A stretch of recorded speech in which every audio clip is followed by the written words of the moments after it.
there. I'm focusing a lot of my work on helping businesses. I work a lot with sort of small to medium sized businesses and often actually consultants as well, on basically helping them define themselves, define their brand, and figure out how they should be communicating about themselves online. So I'm doing a lot of that work. I've left the space of the kind of more innovation space, and I'm just sort of taking all the tools from that and using them in this context, in more of like a marketing, a branding context, which is really quite cool. That's my background is in communications, it's in marketing.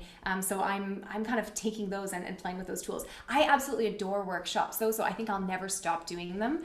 I think it's the best way to work, to collaborate. It's just, yeah, it's also just a very rewarding way to interact with your team. So I think that, yeah, that would probably be a good summary. It's just mostly on content branding and marketing.